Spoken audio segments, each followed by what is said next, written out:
À Saint-Vincent-de-Tyrosse, la Halle au Grain et le cinéma ont accueilli la seconde édition des Rencontres de l'Imaginaire, une soirée dédiée à la rencontre d'auteurs organisée par le Collège d'Angresse et le lycée de Tyrosse. Les rencontres de l'imaginaire, c'est une journée de rencontres entre les élèves et les auteurs qu'ils ont travaillés, entre les élèves et des auteurs qui n'ont pas travaillé, et entre leurs parents et ces auteurs-là aussi. Et aussi un peu, on peut dire, la rencontre entre les parents et les travaux réalisés par leurs élèves en classe, voilà, autour de livres qui ont tous pour point commun de ne pas être exactement dans un réalisme académique. Pour ces deuxièmes rencontres de l'imaginaire, lycéens et collégiens ont travaillé chacun sur un ouvrage avant de rencontrer les auteurs.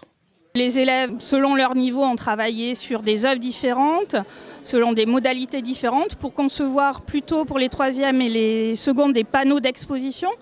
Et pour les terminales, quelques panneaux d'exposition, mais surtout préparer la table ronde littéraire qui va être animée par eux-mêmes tout à l'heure.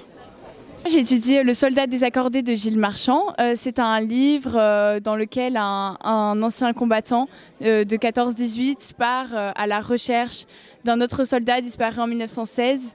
Et à travers les témoignages des poilus et à travers l'enquête, on va découvrir la folle histoire d'amour que ce jeune soldat a vécue avec une Alsacienne.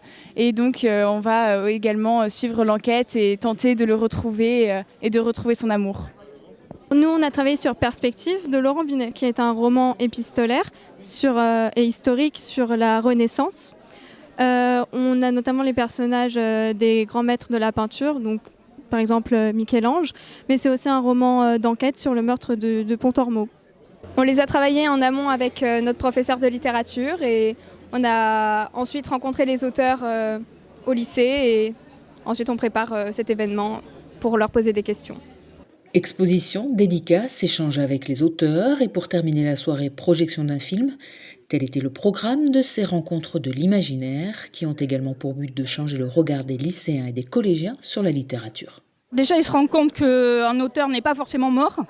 Ça, c'est important. Et qui peut aussi être accessible et qu'on peut échanger autour de la lecture entre pairs, avec nous et partager des goûts et des plaisirs communs.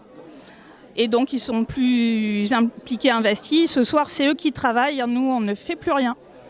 Ces deuxièmes rencontres de l'imaginaire organisées en partenariat avec la municipalité tyrossaise, l'association Cinétire et la librairie Le Vent des Livres ont rencontré un beau succès. Rendez-vous l'an prochain pour une nouvelle édition.